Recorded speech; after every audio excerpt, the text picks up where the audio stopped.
everyone, hope you all are good. My name is Uttama and here we are to discuss a new topic. Today's date is 12 July 2023 और आज हम बात करेंगे Chandrayaan 3 mission के बारे में, जिसको Indian space research organisation launch कर रही है। और कब लॉन्च कर रही है? ये कर रही है 14 जुलाई को। कब कर रही है? 14 जुलाई को लॉन्च कर रही है 2023। और कब कर रही है? It's at 2:35 PM from Satish Dhawan space centre और इट इज़ लोकेटेड श्रीहरिकोटा।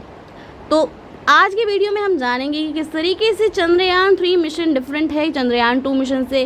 क्या क्या चीज़ें हैं चंद्रयान इसरो ने ऐड की है चंद्रयान 3 में, क्या क्या ऐसी चीज़ें हैं जिसको हटाया है, जिसको रिमूव किया है चंद्रयान 3 से।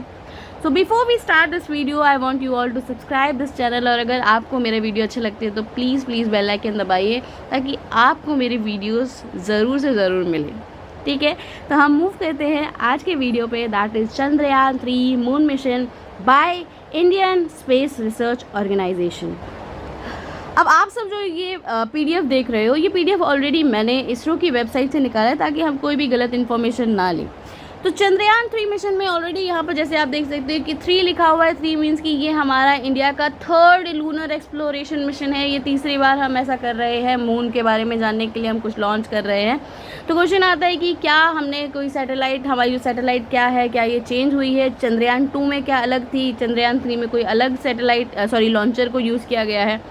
तो मैं बता दूं कि इस बार चंद्रयान 3 में यूज़ किया जा रहा है LBM लॉन्चर। जैसे आप यहाँ देख सकते हैं, इट इज़ LBM लॉन्चर, जिसको हम बाहुबली ऑफ लॉन्चर्स कह सकते हैं। ठीक है, बाहुबली क्यों? क्योंकि ये जो है ये बहुत हैवी पेलोड्स वाले जो सैटेलाइट्स है, इसको इसने लॉन्च किया है। तो अब क्वेश्चन आता है कि क्या ये चंद्रयान 2 के लॉन्चिंग व्हीकल से अलग है? तो चंद्रयान 2 में जो लॉन्चिंग व्हीकल यूज़ हुआ था दैट इज़ GSLV Mk3, वही व्हीकल जो है यूज़ किया जा रहा है, पर उसी व्हीकल का नाम जो है चेंज कर दिया है इसरो ने। अब उसको LBM3 के नाम से बुलाता है। तो जैसे कि it is very much clear कि लॉन्चिंग व्हीकल को चेंज नहीं किया गया है। ठीक है, इट इज़ दी सेम। अब क्वेश्चन आता है कि क्या क्या कंपोनेंट होने वाले हैं इस बार के चंद्रयान 3 मिशन में। अगर हम चंद्रयान 2 की बात करें तो उसके 3 थे, ऑर्बिटर, लैंडर एंड रोवर। ठीक है, तो 3 कंपोनेंट थे। तो क्या चंद्रयान 3 में भी 3 कंपोनेंट्स हैं? तो हम साफ साफ कह देते हैं कि इस बार चंद्रयान 3 में कोई 3 कंपोनेंट नहीं है। ऑर्बिटर को एक्सक्लूड कर दिया है इसरो ने, क्योंकि ऑर्बिटर जो हमने चंद्रयान 2 मिशन का भेजा था वो अभी भी बहुत ही अच्छी तरीके से वर्क कर रहा है, वो मून के चक्कर लगा रहा है। तो हमें ऑर्बिटर भेजने की कोई ज़रूरत ही नहीं है। So we will be like sending the payload, जिसमें कि रोवर और लैंडर रहेगा। तो अब जानते हैं कि ये जो रोवर और लैंडर है ये क्या है, उसमें क्या क्या चीज़ें हैं, क्या क्या स्टडीज़ वो करेंगे।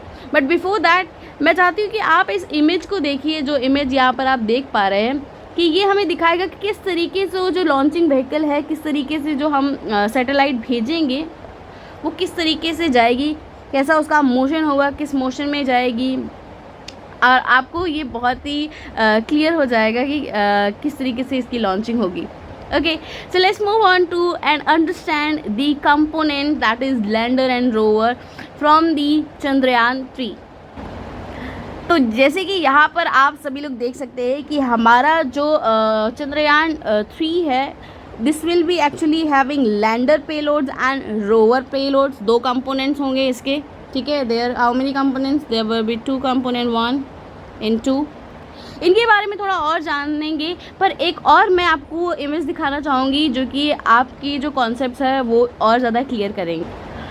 I want all of you to see this image. मैं चाहती हूँ कि आप इस लॉन्चिंग व्हीकल को देखें और समझें कि एक्चुअली जो चंद्रयान 3 मिशन में हम लॉन्च करने वाले जो हमारा मेन कंपोनेंट है वो क्या है।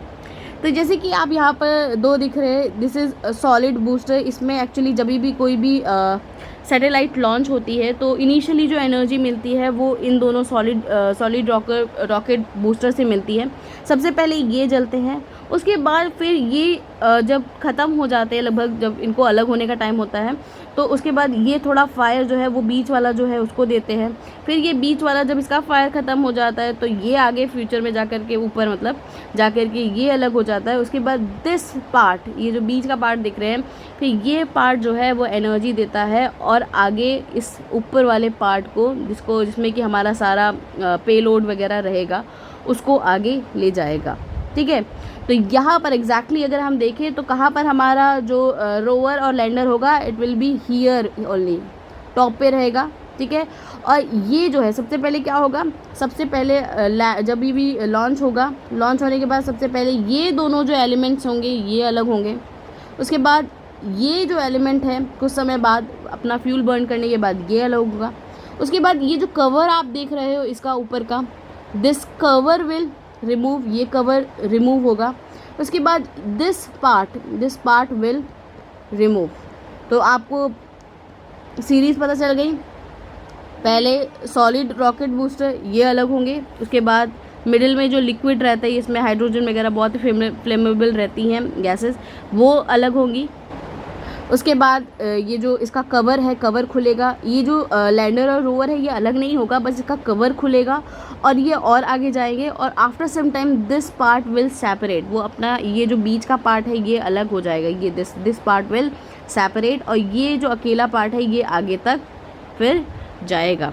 तो आई थिंक आपको समझ में आ गया किस तरीके से लॉन्चिंग होगी। और हमारा जो मेन प्रोडक्ट है जिसमें सब कुछ है, जो भी साइंस है, जो कि लैंड करेगा मून पर, वो है ये पार्ट। चलिए अब इस पार्ट के बारे में और जानते हैं कि इस पार्ट में एक्चुअली इसरो के साइंटिस्ट ने क्या क्या ऐसी चीज़ें हैं जो डाली है, जिसके बारे में हमें अलग अलग साइंटिफिक रिसर्च, क्या क्या चीज़ें हमें मून पे है उसके बारे में क्या क्या चीज़ें पता चलेंगी। चलिए हम देखते हैं इस पार्ट को। तो अगर हम लैंडर की बात करें तो लैंडर में यहाँ पर इन्होंने 3 कंपोनेंट के बारे में बताया। पहली चीज़ जो यहाँ पर इन्होंने दिया हुआ दैट इज़ रामबा। तो ये क्या करेगा, पहला कंपोनेंट ये चेक करेगा कि जो सरफेस है, प्लाज्मा सरफेस, यानी कि आयंस और इलेक्ट्रॉन्स को देखेगा कि क्या डेंसिटी है, प्लाज्मा चेक करेगा मून के सरफेस की। ठीक है, उसके बाद यहाँ पर एक और चीज़ है जो देखेगी कि थर्मल प्रॉपर्टी, लूनर की जो सरफेस, जो मून है, मून का जो सरफेस है उसकी थर्मल प्रॉपर्टी क्या है। थर्मल प्रॉपर्टी यानी कि जब सन की रेज मून पर पड़ती हैं, मून पे पड़ने के बाद जब वो रिफ्लेक्ट करती है तो वो क्या प्रॉपर्टीज़ है, किस तरीके से करती हैं, वेव्स वगैरह, उस सब चीज़ों को ये पढ़ेगा, उसकी स्टडीज़ करेगा। उसके बाद उन्होंने एक और किया है जिसमें कि वो सिस्मिक यानी कि लूनर यानी मून पे जो अर्थक्वेक आते हैं उसके बारे में स्टडीज़ करेगा कि वो कितने स्पीड के होते हैं, किस तरीके से होते हैं, ये सारी चीज़ें। और यहाँ पर देखते हैं structure of lunar crust and mental, इसके बारे में भी जानेगा। अब रोवर में ऐसा क्या है, क्या क्या चीज़ें साइंटिस्ट ने डाला है जिसके बारे में हमें जानना चाहिए और वो किस तरीके से हमें हेल्प करेंगे।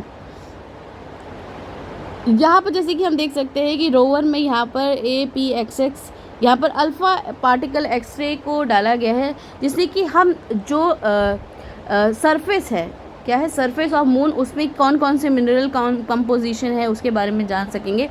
और यहाँ पर एक और LIBS जिसको लेज़र इंड्यूस ब्रेकडाउन स्पेक्ट्रोस्कोपी भी कहा जाता है, ये बताएगा कि जो लूनर सॉइल है वो किस तरह के एलिमेंट से बनी हुई है, क्या क्या एलिमेंट्स हैं वहाँ पर लैंडिंग साइट में। ये सारी ही चीज़ें हमें जानने को मिलेंगी with the help of this mission Chandrayaan 3।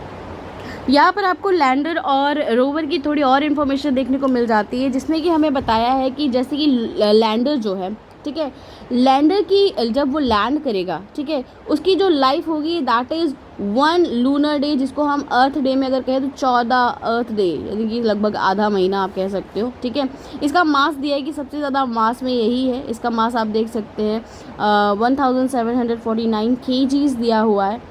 और उसके बाद यहाँ पर इसकी लैंडिंग साइट को भी मेंशन किया है, कम्युनिकेशन दिखाया हुआ है कि किस तरीके से ये ऑर्बिटर से कम्युनिकेट करेगा, और यही जो है लैंडर ये रोवर से भी अपने आप को कनेक्टेड रखेगा। अब जैसे कि आप सबने काफ़ी बार देखा होगा कि ये जो रोवर है, ठीक है, इस रोवर के अंदर ही क्या होगा, इस लैंडर के अंदर ही क्या होगा, रोवर होगा। ठीक है, आफ्टर सम टाइम जब लैंड अच्छे से कर जाएगा तो ये जो रोवर है ये आप देख सकते हैं इसमें टायर वगैरह निकले हैं, ये इसमें से किसमें से, लैंडर में से बाहर आएगा और ये आगे अपनी टायर की मदद से ये आगे जाएगा, किसके आगे, ये मून के सरफेस पे आगे जाएगा। और आगे जो फर्दर स्टडीज़ है, जैसे कि हमने बताया था कि उनकी क्रस्ट के बारे में पढ़ेगा, उनकी मिनरल्स के बारे में पढ़ेगा, देखिएगा कि सॉइल जो है वो मून की किस किस एलिमेंट से बनी हुई है।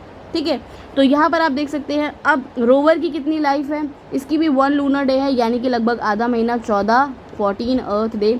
इसका मास है जैसे आप 26 kg। और यहाँ पर इट इज़, ये जो लैंडर है ये लैंडर से कनेक्टेड रहेगा, ये ऑर्बिटर से कनेक्टेड नहीं रहेगा।